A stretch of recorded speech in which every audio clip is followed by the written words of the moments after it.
Set up free, y'all. Set up free, y'all. Set up free, y'all. Yes, I am. Set up free, y'all. Set up free, y'all. Set up free, y'all. Ooh. Yes, I am.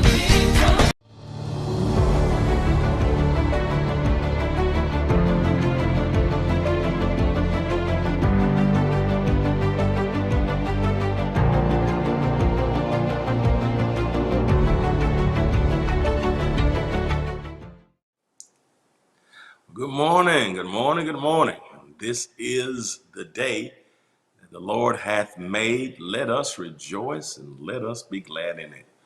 Welcome to Hope TV. I'm E. Dewey Smith. I'm one of our chief hope dealers here at the Hope TV, and I am absolutely ecstatic that you've tuned in to this segment of A Deeper Dive on this Friday, January the 14th. It's certainly a privilege and a pleasure, and I'm humbled and I am absolutely honored that you carve a portion out of your day to spend with us here at the Hope TV, where we're all about entertaining faith and we're all about presenting a daily dose of hope. We want faith that is entertaining, and that's as engaging and fun and informative and pushes us, that is comprehensive. And so we're all about entertaining faith. And we're all about giving that daily dose of hope and providing content that just is cross sections and a lot of intersections. So we're excited. I really am. And I'm thankful that you're here this morning.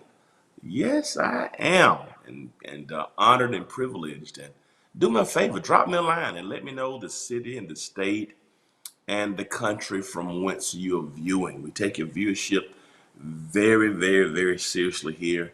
And I want to hear from you. I want to hear from you. It's important that we hear from you. Good morning to you, Tina Williams from Fort Valley, Georgia. Thank you for being a part. Again, thanks for being a part of the family. I want to hear from you. I want to hear from you. It means a lot. We try to have intentionality in terms of good morning to you from Deborah Ellison from Ohio. Blessings to you. Good morning to you. Thank you for being a part.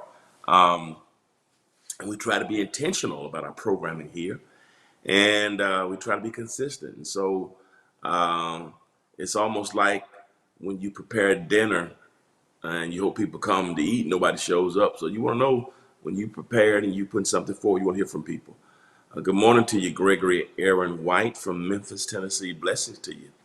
Glad to have you here with us. Thanks for carving out a portion of your day to spend with us. And so we got Georgia, we got Ohio, we got Tennessee.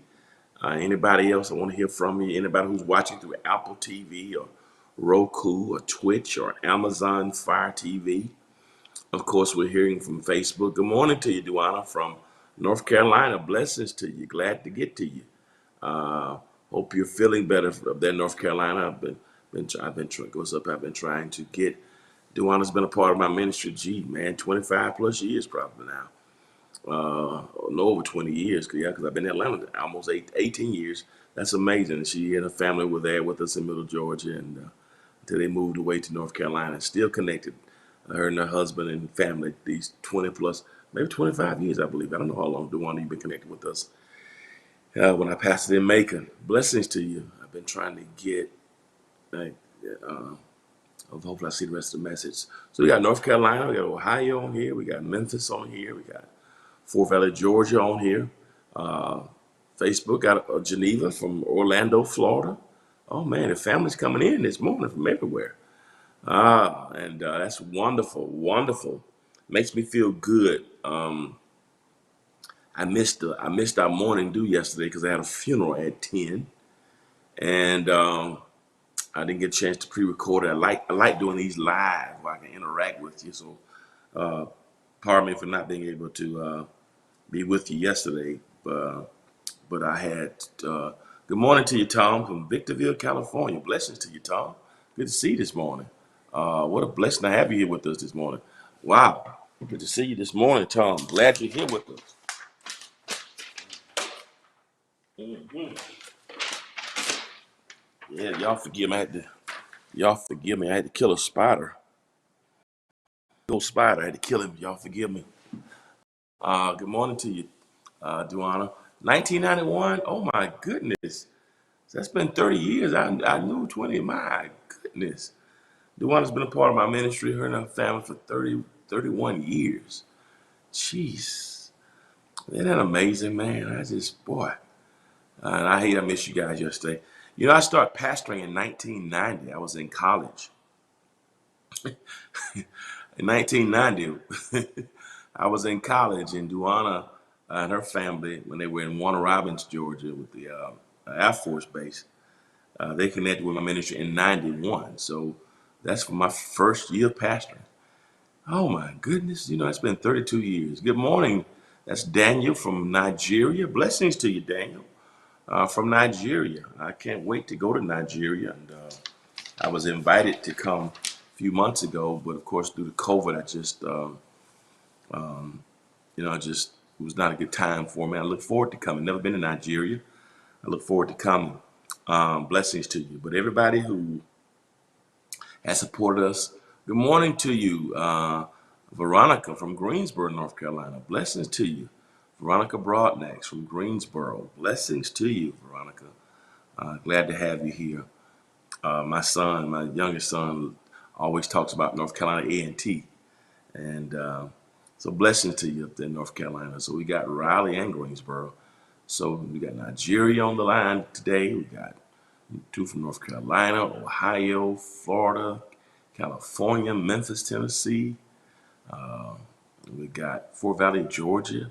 So and Nigeria. So God is blessing us today, and I'm thankful. I'm excited that you've tuned in today.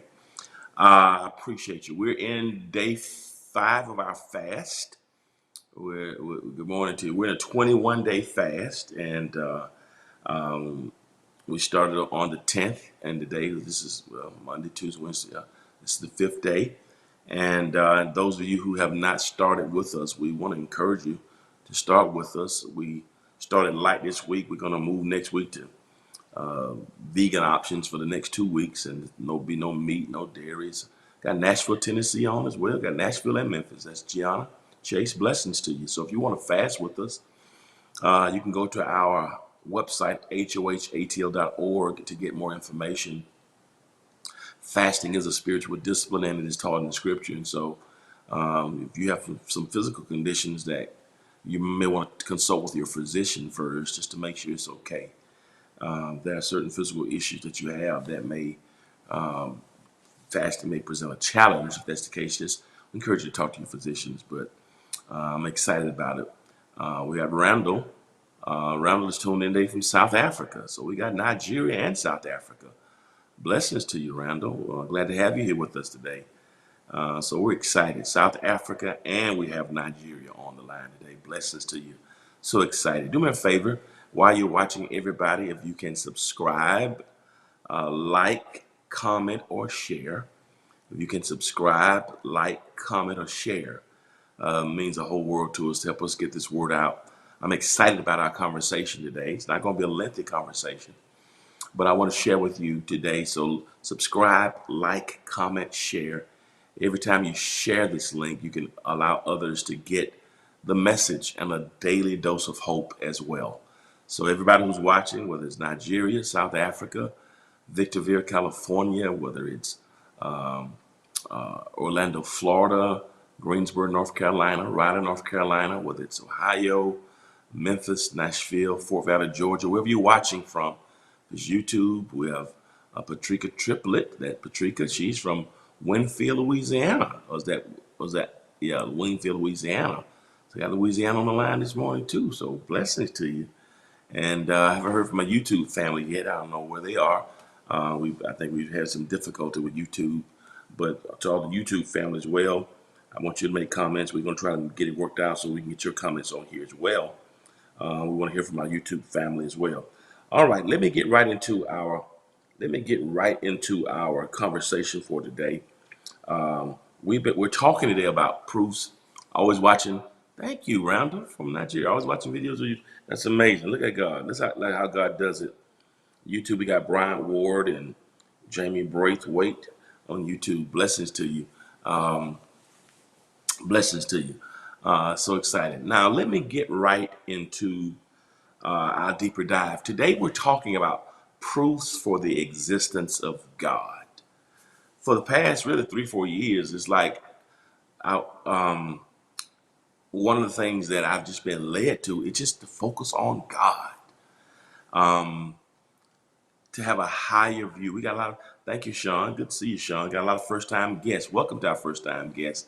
Glad to have you part of the family with us today. And it means a lot to us. And I don't know the time zone differences, but everybody who's tuned in, welcome. And but we've been talking about God for the past couple of years and really focusing on God. And this year we're talking about God's power.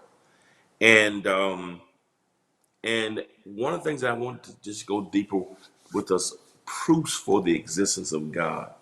And today we're going to look at some philosophical, theological proofs that are pretty common, but I want to give you three words today. I want to focus on 3 words today. Good morning to you from Opelika, Alabama. Good morning to you, Maddie Clark from Alabama. So, boy, the family's coming in today. Listen, this is exciting to have all the family here. I want to give you a couple of arguments about proofs for the existence of God. There's a gentleman, there was a theologian, philosopher whose name was Thomas Aquinas. Thomas Aquinas is given a lot of credit. Fort Lauderdale, Florida. Good morning to you, Betty. A lot of people give him credit for these proofs, but people like St. Anselm of Canterbury and so many others have contributed to this conversation. But there are 3 words I want to give you. I want you to commit to your memory because I think they're important from a theological and a philosophical perspective. 3 words that I want to push today. 3 proofs or 3 arguments that I want to push today.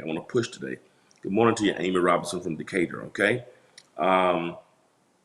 so are y'all ready to go to work? All right. So the first proof of the existence of God, first slide, please, is what we want to call the ontological proof.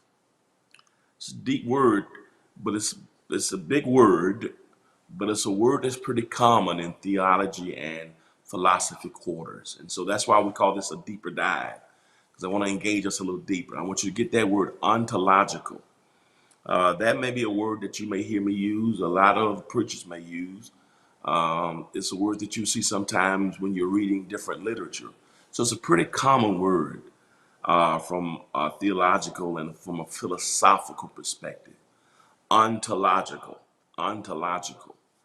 And so this ontological proof, or as it is also called, the ontological argument, and I dealt with this last week in Deeper Dive. So if you missed the January 7th Deeper Dive, this is really what I dealt with last week.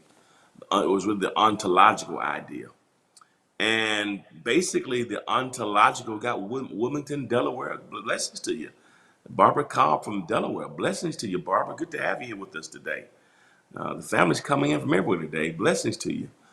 And so the ontological argument or the ontological proof, it proceeds from the idea, and we dealt with this last week. Got Buffalo, New York. Good morning to you. Jimmy, Gory, Buffalo, New York. Blessings. Got Delaware and Buffalo, New York on here today. And so it proceeds from the idea of God to the reality of God. I think I told you last week that I think Anselm said about God that God is that thing. God is that to which no greater thought can be thought of. Is that what we called it last week? To which no greater thought can be thought of. No greater thing can be thought of.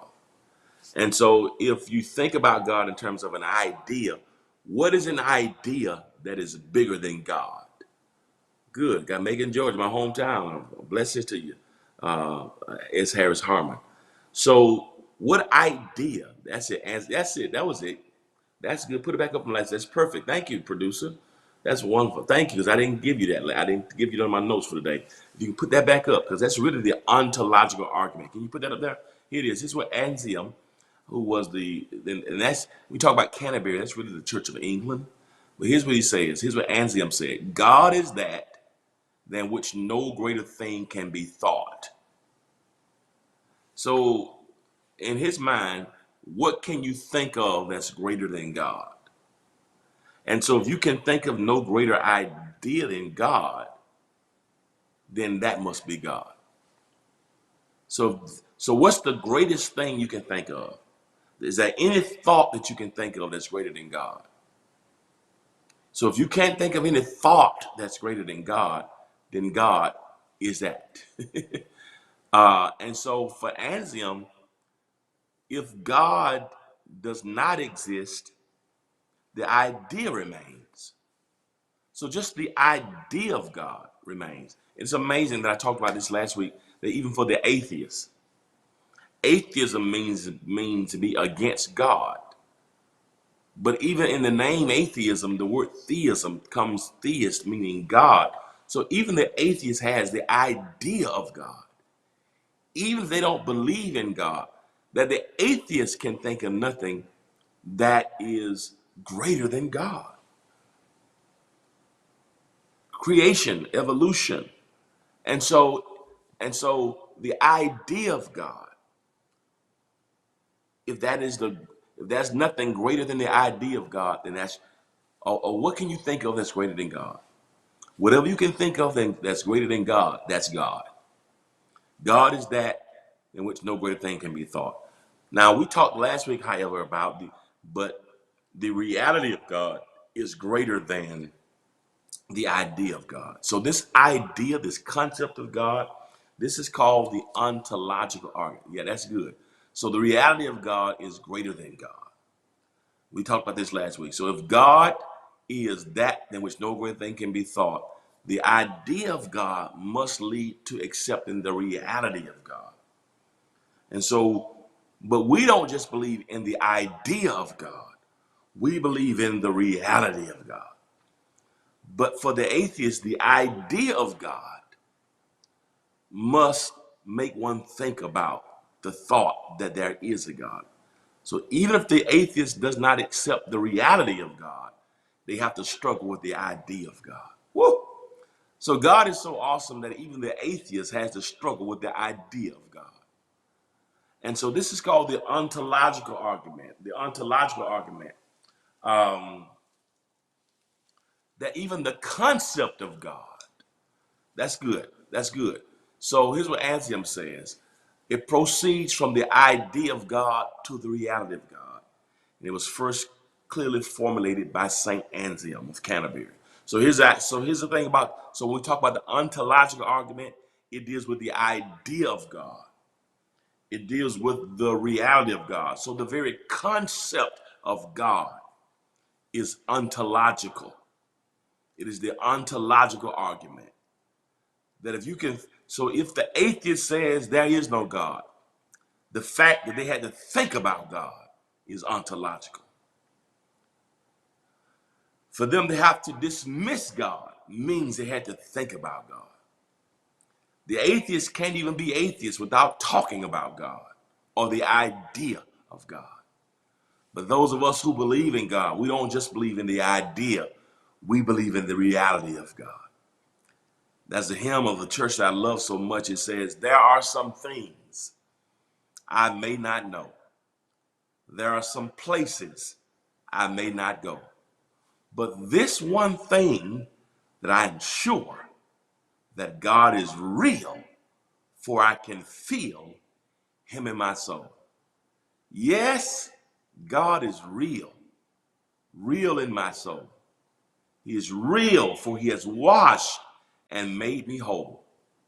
His love for me is just like pure gold. God is real, for I can feel him in my soul. That's ontological. That's an ontological conversation. From the idea of God to the reality of God. There was a German philosopher whose name was Friedrich Nietzsche. And Nietzsche concluded that God was dead.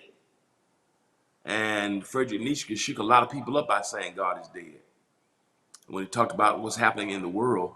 But the God is dead theory, but even when Nietzsche said that God is dead, the very fact that you say God is dead, the very fact that you had to think about the idea of God. Even for Friedrich Nietzsche, if God died, God existed. That's ontological. It's the idea of God. So from the idea of God to the reality of God. So for the atheists who say there is no God, they still have to think about the idea of God. For Friedrich Nietzsche, who said that God is dead, if God is dead, that meant that God first had to have existence. So that's the idea of God. But you and I, we don't believe in staying stuck at the idea or the concept of God. We believe in the reality of God. So not just the idea, but the reality. But the reality. But the reality. We don't believe God is dead, and we don't believe with the atheist that there is no God. The agnostic is different from the atheist. The agnostic says we're not. The atheist says there is no God. The agnostic says we're not sure there is no God. Proponents of Friedrich Nietzsche, God is dead, they say there was a God, but he no longer exists. All of them have to struggle with the idea of God. You can't even not believe in God without struggling with the idea of God. And if there's a thing about the atheist, the agnostic, or the Friedrich Nietzsche, they can tell you no greater idea than God. There's no greater idea than God. So even for those who don't believe in God, ontologically speaking, there's no greater idea than God. However, you and I don't just believe in the idea of God or the concept of God. We believe in the reality of God. So this is called the ontological argument, from idea to reality, the concept of God. Do y'all have that? Are y'all with me? I want y'all to make sure y'all got that. That's the ontological. I want y'all to commit that word to your vocabulary. The ontological argument. The ontological argument. Not just the idea of God, but the reality of God. The God is real. All right? So that is the ontological. Yes, we believe in the reality of God. But even for the atheist, if you talk to an atheist, just tell them, you might not believe in the reality of God, but you believe in the idea of God. And if you believe in the idea of God, if there's nothing greater than the idea of God, Anselm of Canterbury would say that God is that thing which no other greater thing can be thought of. If you can't think of anything greater than God, then that's God. So I get what he was trying to say, but I want to push it a step further. We don't believe just in the idea or the concept. We believe in the reality of God. You with me? Good morning to Loretta. So that's the ontological. Y'all get that word? Ontological argument. Those who believe in the idea of God versus the reality of God. That's called the ontological argument. Now, y'all with me? So do y'all have the ontological proof or the ontological argument? And y'all can, and everything I'm telling you, you can research what I'm telling you about this argument. You want further, I'm trying to simplify it for you, but to give you the gist of it. But it's a very common argument that's been around for centuries. That's why I want to give it to you so we can, even as we're talking about God, it's important that we know how to share our belief on God. Okay, that's why this is so important. So why do you believe in God? What are the arguments of God? Yeah, even they don't believe in God, they have to acknowledge that's it, Patricia. Even when they don't believe, the atheists still have to acknowledge the idea. You're exactly right. That's how awesome God is. That even if you don't believe in my reality, you got to deal with my idea. Woo! even if you even if you're not conscious of me, you've got to be able to accept me. All right. Blame down. Andrew from Visiting Person. Blessings to you, Celeste from King George, Virginia. Blessings to you. Glad to have you. So that's so powerful that the atheist, the one who does not believe in God, still have to talk about it. The ones who don't believe in God still have to find ways to refute him. And that's something that you got to talk about somebody you don't believe in. That's how awesome God is. Isn't that something? Most of the time, when you don't believe in something, you don't discuss it.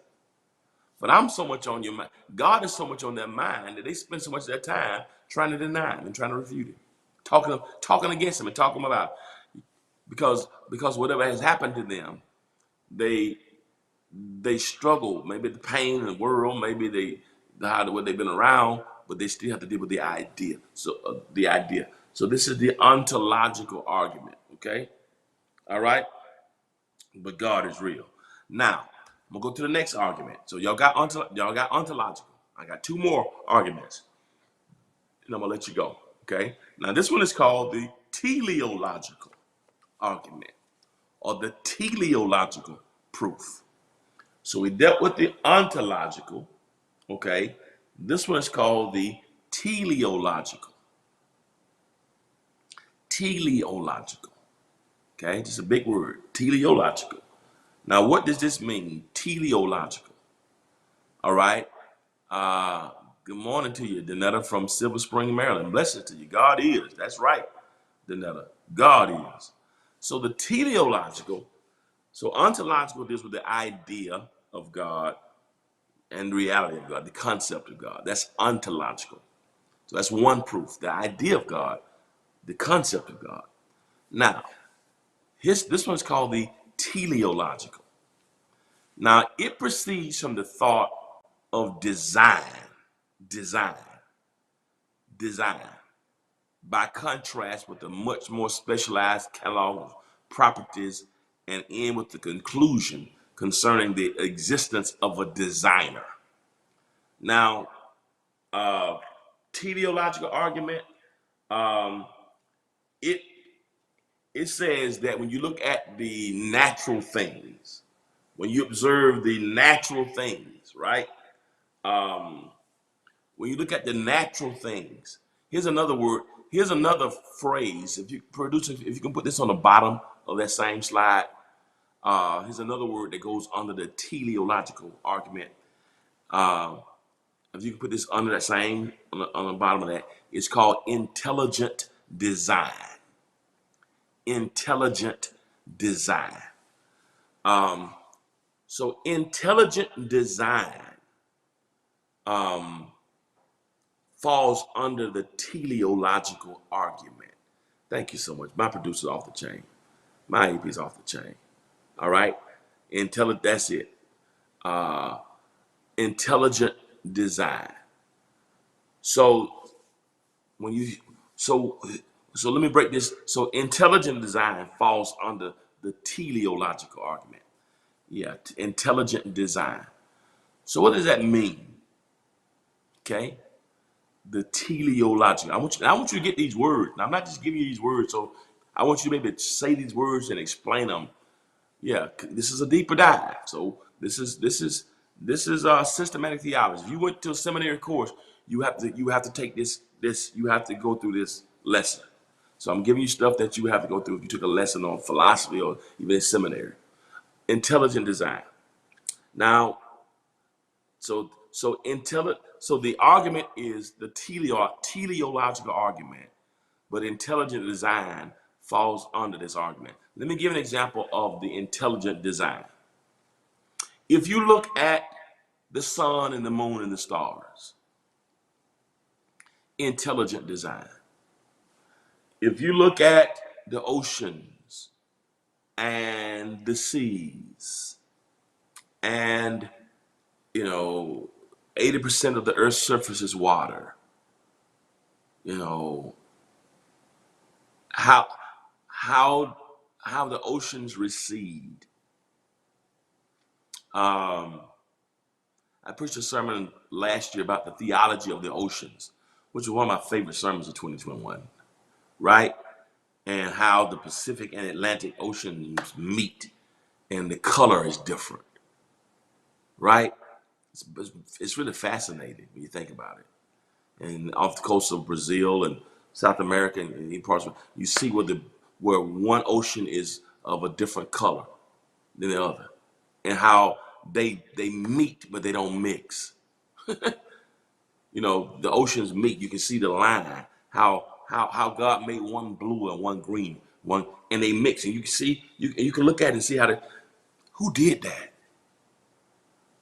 The stars, the constellations, the hemisphere, the teleosphere, the stratosphere. Who designed that? That is a design, right?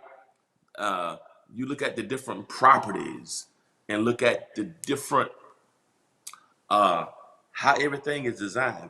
Yeah, it's all if you look at the human body, how it functions, how we get a cut if your body is how blood flows there. Blood flows to the area of the womb. Woo! My God, don't y'all make me preach this. I'm sorry, I'm not trying to get too happy. But whatever, if you cut yourself, that's a puncture there. Blood immediately comes up. How blood goes immediately to the area that's been wounded. My goodness. How the planets line up. Yes. Talk about shooting yourself beyond up into the stratosphere and Mars and Venus and Pluto and Uranus and Euripides. Oh my God. The Milky Way. How did it get there? That's the teleological argument. The different properties. If the sun is positioned where it's close enough to us to keep us warm. If the sun was any closer to Earth, we'd burn up. If it was a smidgen further away, we freeze to death. Who perfectly placed the sun to keep us warm? Warm enough, but not cold enough. Who did that?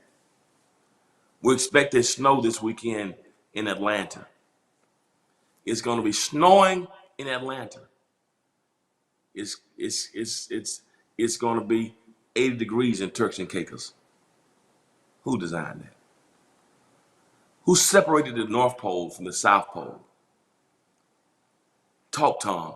Everything points. It's a teleological argument. How the moon rotates around the sun. Woo. My goodness. Every night the moon rotates around the sun. And the job of the moon, you look up at the moon, it's a quarter moon, a half moon, a full moon, and so much has been said about the moon. But do you know the moon has no light of its own? There is no intrinsic light within the moon. So when you look up at nighttime and see the moon, it's beautiful. It's luminous. If it has no light, what is the light? The light that you see in the moon is not the moon's light. The moon simply reflects the light of the sun. Every time you look at the moon, it reminds you there's a sun. The moon is there to be the queen of the lunar system, to brighten up dark areas. but her job is to reflect and rotate to reflect the light of the sun. Who designed? The moon is nothing but dead rock, something that was discarded, something that was broken, but it's placed close enough to the sun. How God can take something that was broken, that was worthless, but put it close enough to the sun and let it reflect the light of the sun. Don't make me preach here. Who did that? The properties. And so there has to be, so if there's intelligent design, there has to be a designer. That's the teleological argument.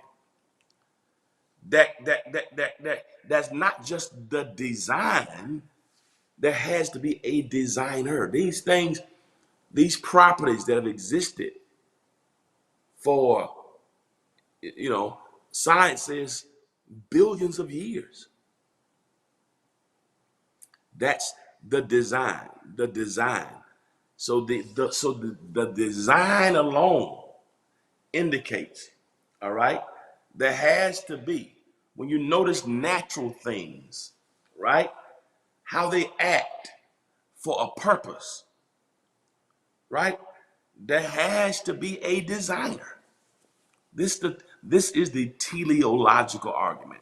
So the ontological argument, it says the idea of God, the reality of God in thought, the concept of God, just the thought of God is ontological.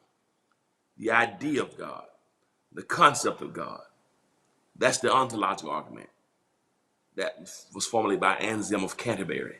So the idea, the concept of God,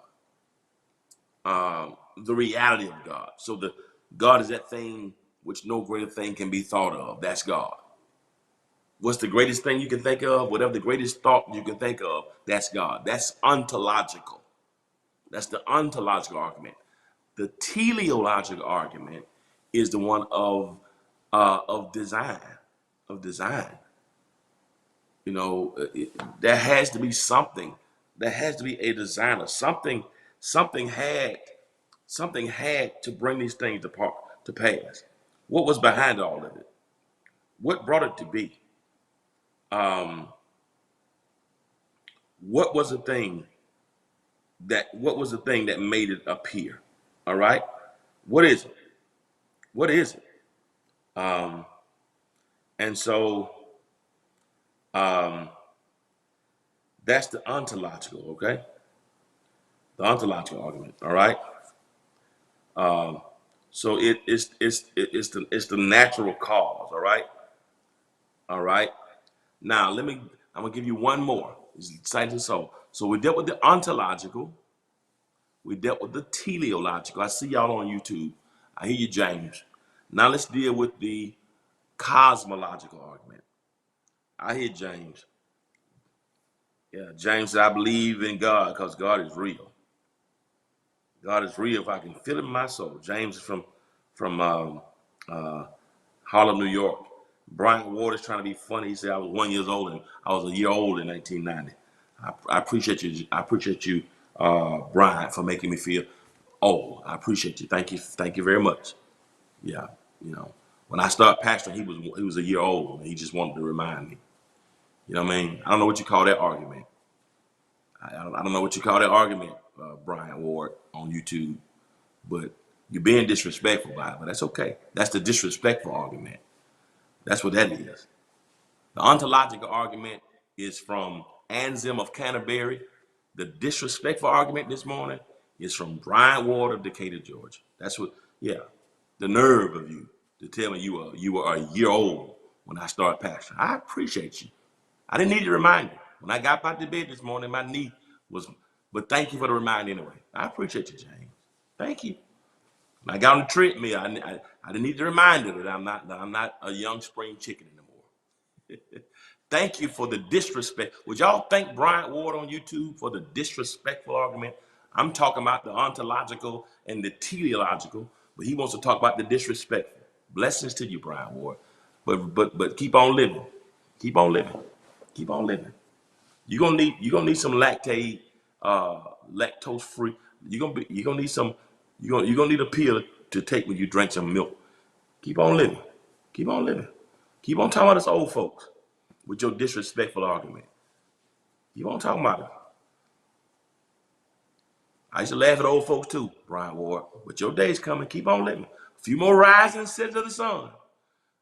Your knees gonna start to agree. Your body gonna tell you, yeah. Your knees gonna tell you when it's gonna rain. You don't need the weather report. But let me get back to my argument since Brian Ward has veered us off into the disrespectful argument. All right, so the ontological argument is the idea of God.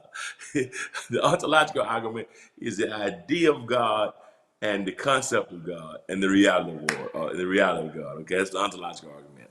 Now, the teleological argument is the idea of, as I said to you earlier, the design, the natural sciences.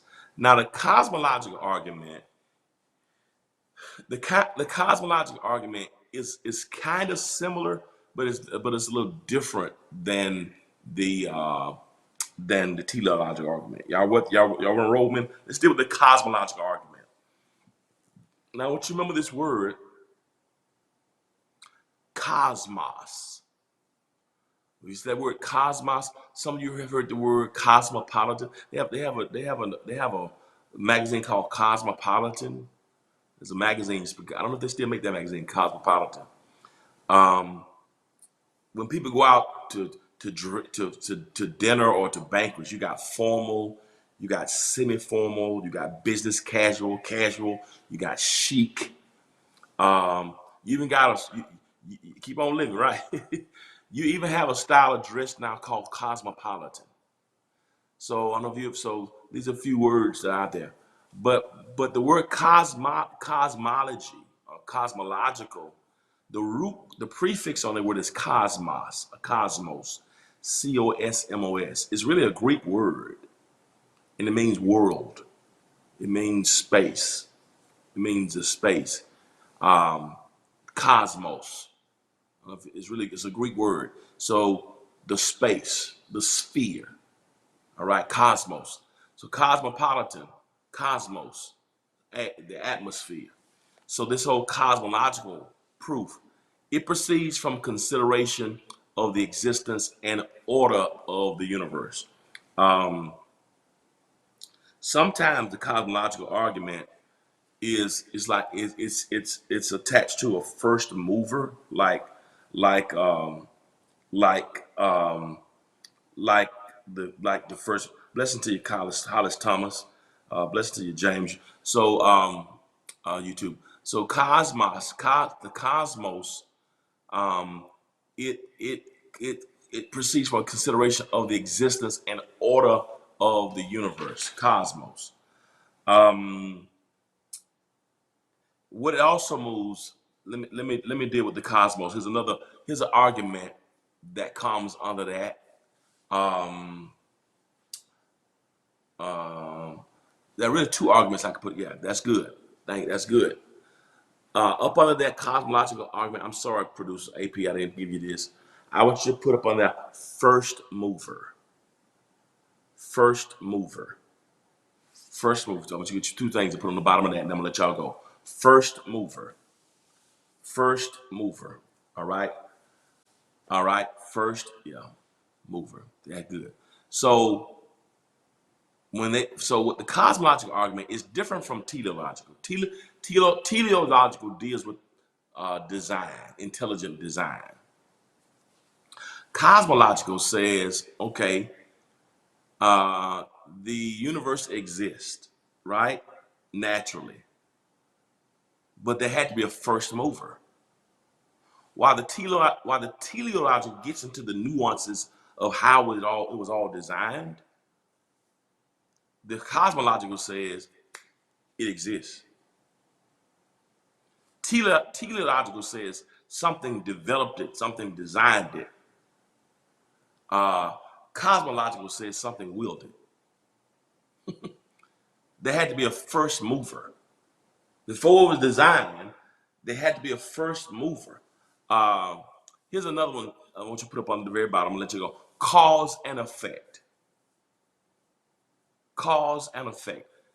That this can you come up some a little bit? Cause and effect. or just put it beside first mover. Oh, yeah, that's it. That's great. That's good. That's great. Cause and effect. That's it. Perfect.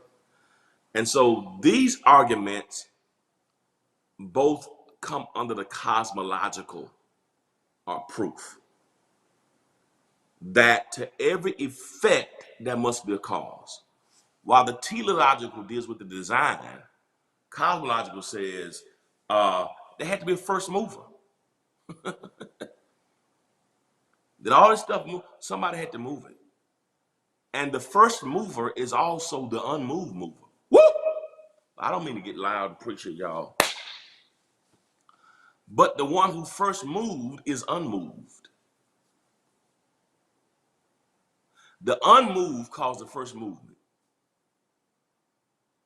Nothing moved him to exist. He just existed. He's got to be the first mover who can't be moved. The earth exists because it was moved. God exists because he's the mover. If God was moved to exist, then whatever moved God to exist would be God.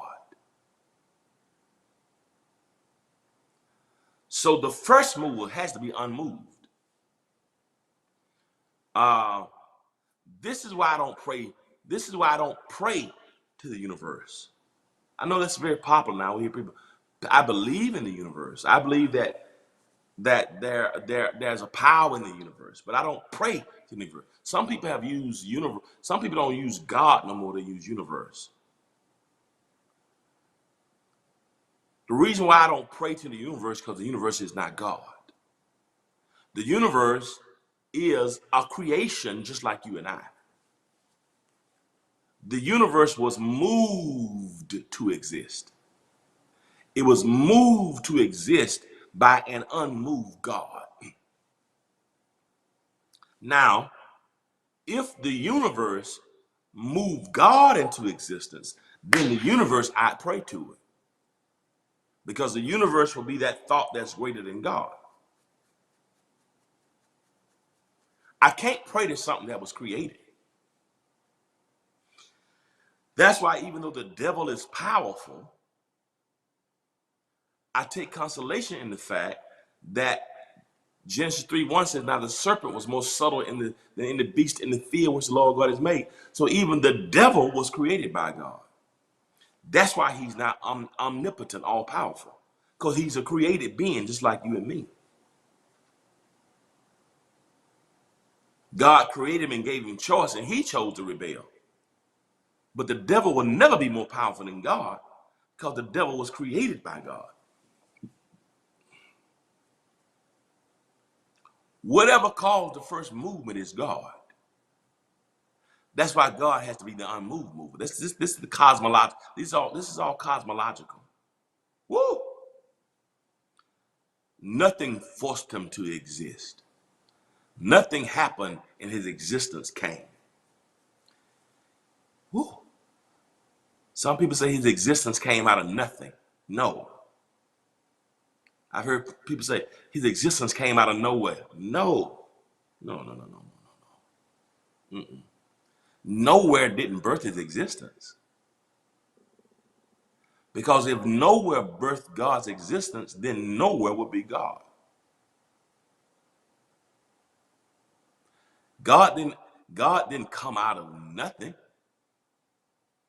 Because if God came from nothing, then nothing would be God.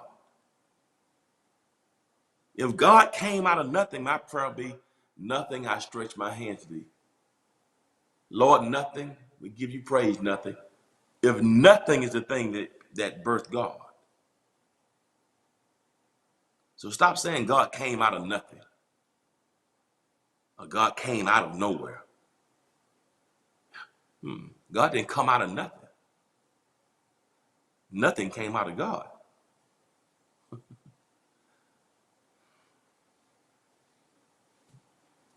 Are y'all listening to me here?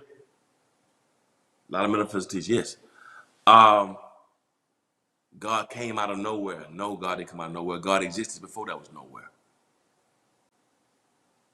God came out of nothing. No, God didn't come out of nothing. Because if God came out of nothing, nothing would be superior. God didn't come out of nothing. God just exists. Are y'all okay? So this is the cosmological. So there's a cause and effect.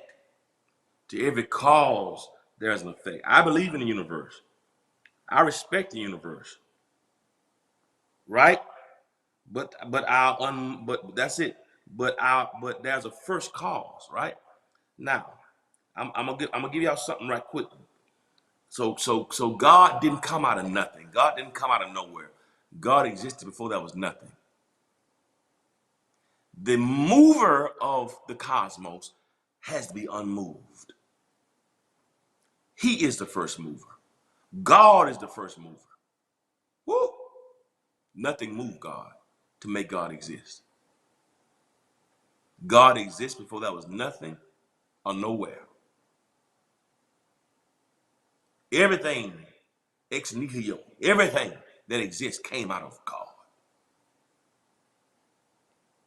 That's why I can respect the universe. And I believe you can put things into the universe, they come back. There are laws that govern the universe.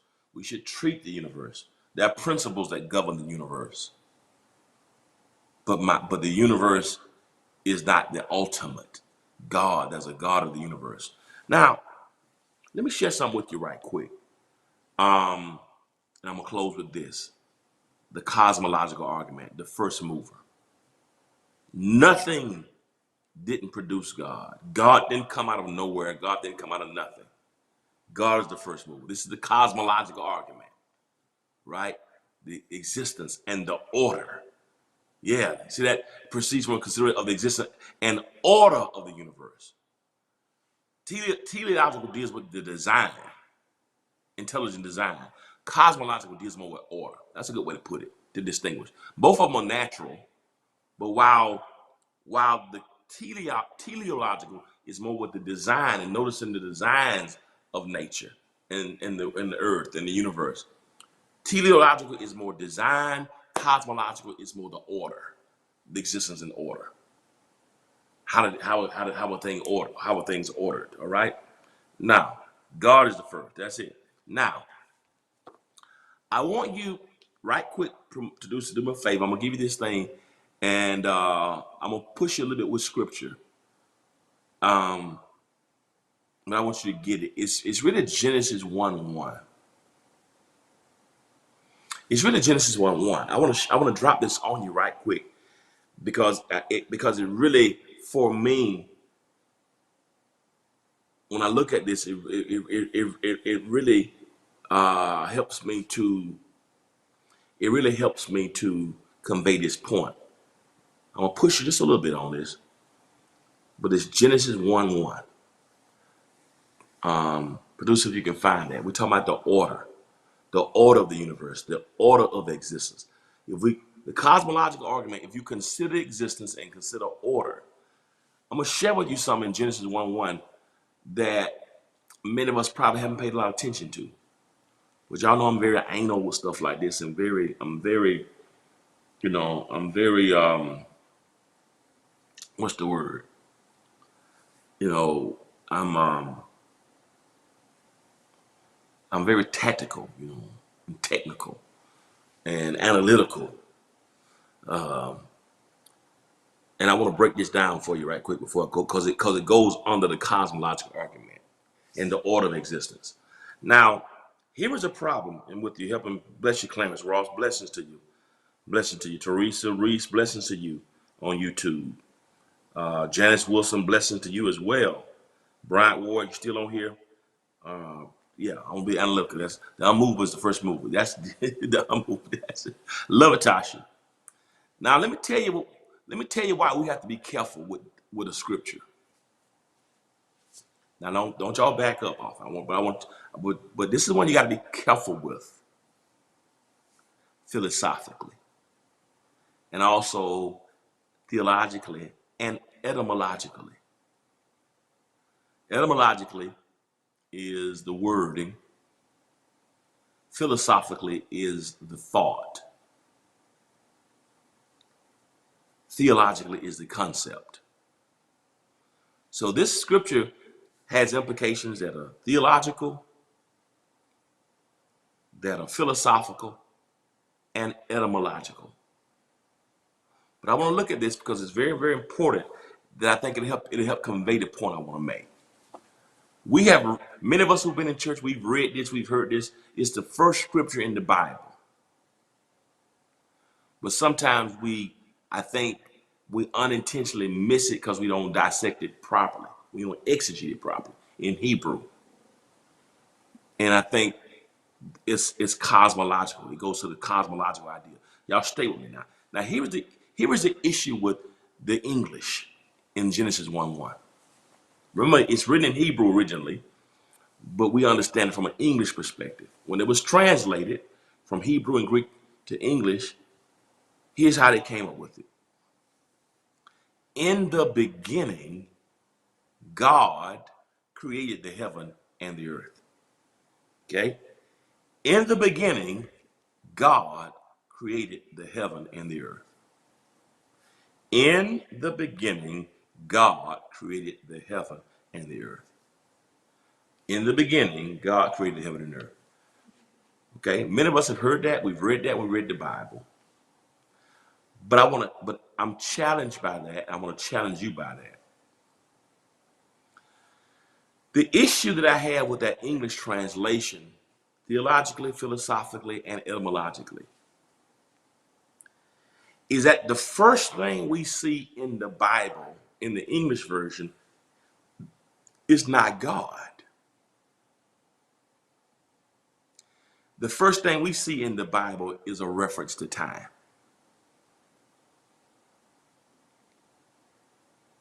That's problematic. This verse does not start with God. This verse starts with in the beginning.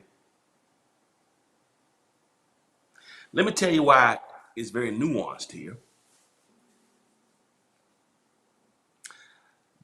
Because the first thing that we should start with theologically is not time.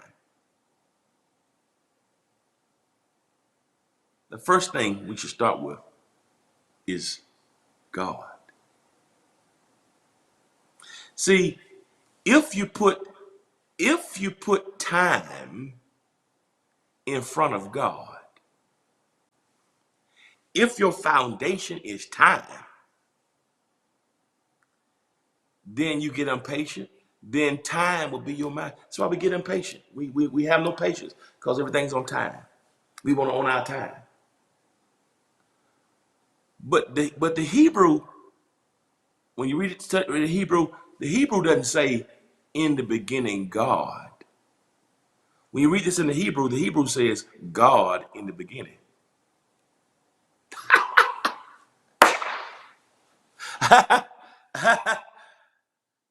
I like the Hebrew iteration because I don't put time in front of God. I can't start with time because the beginning is created by God. The beginning didn't birth God. God birthed the beginning. So why would I put the beginning in front of God when the beginning has no beginning unless God begins it? That's why Jesus says, I am the first. I am the last. I am the beginning. I'm the end. That's Revelation 1:8. That's Revelation 20:22. So it ain't in the beginning God. It's God in the beginning. Don't start your theology off with time. Because God stood before time to create it. God stepped into time to redeem it. And then God stepped back outside of time to watch over it. Why would I start with time when he's eternal? Eternity precedes before time. In the beginning is a reference to time. Eternity has no beginning. It's just eternal now. So I know we read that verse in the English, in the beginning, God. But how you need to understand that theologically is God in the beginning.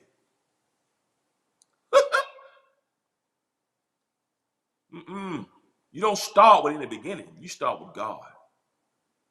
Don't start your day with time. When is this gonna happen? When is it gonna happen? When I'm gonna get married? When I'm gonna get my promotion? That's why many of us have we got anxiety because we're stuck with time. We always think about time. What I'm gonna do tomorrow? When the bills due next week. That's because we're letting time govern us. This is why Jesus says, take no thought what you're gonna put on. Take no thought about what you're gonna wear. That's why Jesus said when he prayed, he says, give me this day. Many of us have driven ourselves crazy because we've let time be more important than God. I ain't married yet. When am I have my first child? When my promotion coming? When am I gonna get my check? When it's gonna turn around? When my husband gonna act right? When my wife gonna get herself together? When the church gonna make it over? When COVID gonna be over? When? Because we put time in front of God, it's driving us crazy. But it's not in the beginning. God is God in the beginning. So even if I can't see time, I see God.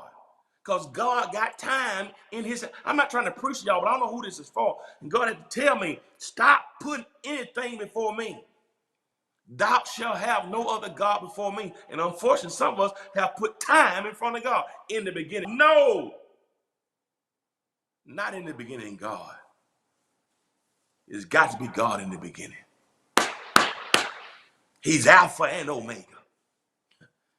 He was there before the beginning began. He'll be there when Omega is over with. His sweep is from everlasting to everlasting.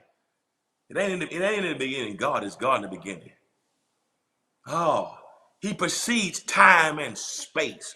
Don't you say in the beginning God came out of nowhere? No, God didn't come out of nowhere. You're saying nowhere birthed God.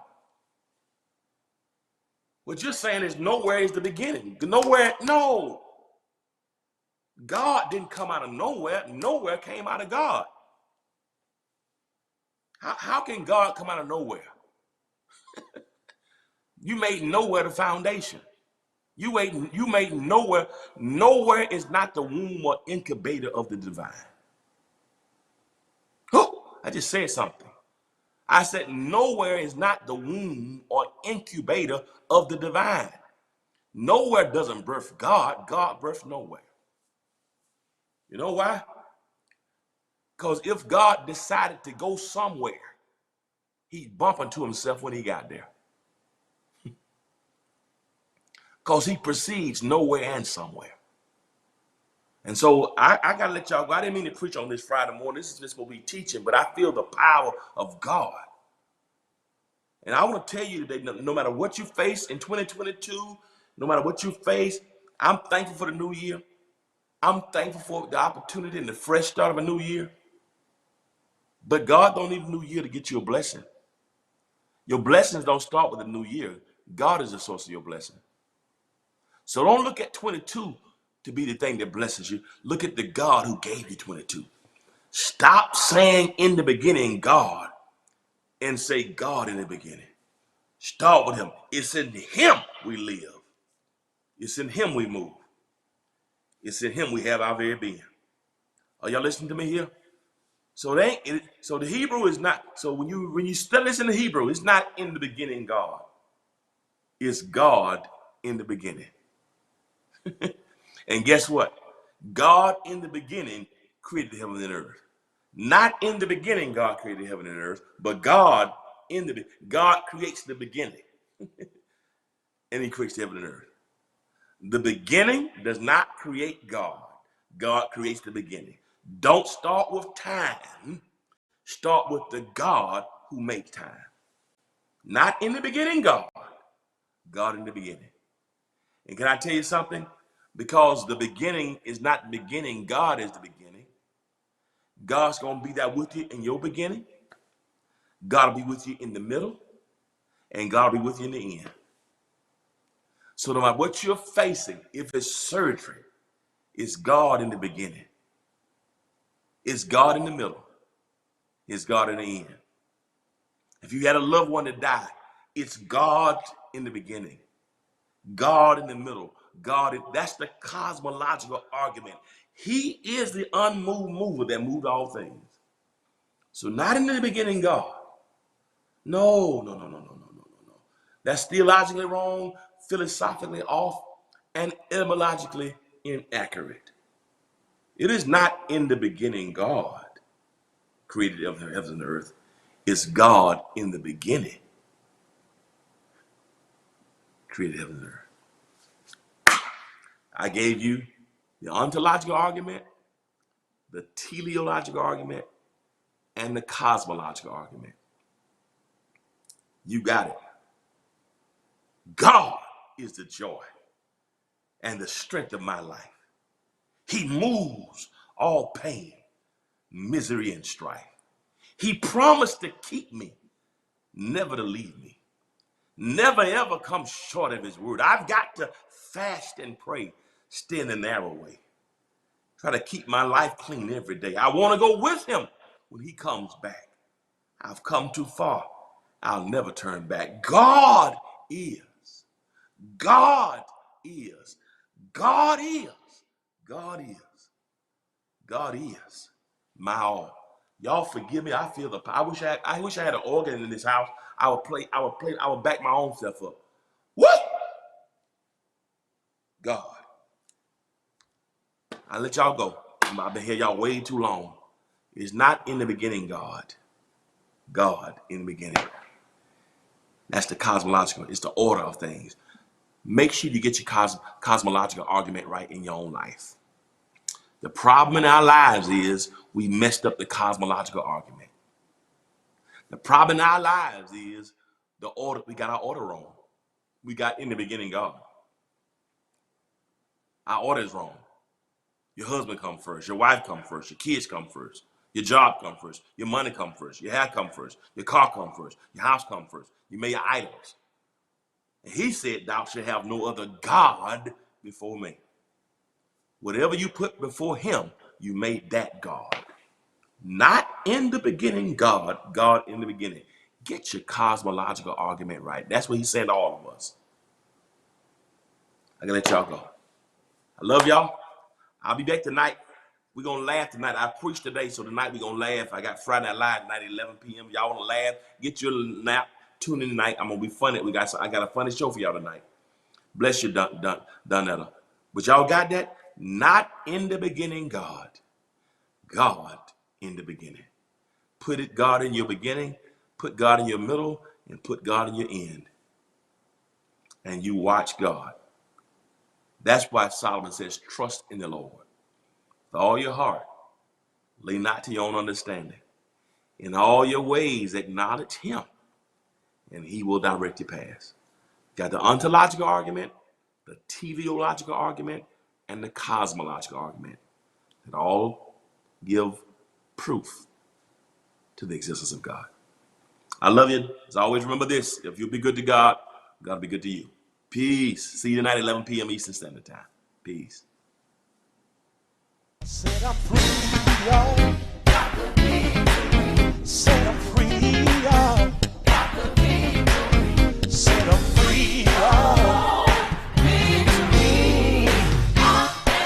Yes, I am. Set up free, y'all. Set up free, y'all. Set up free, y'all. Yes, I am.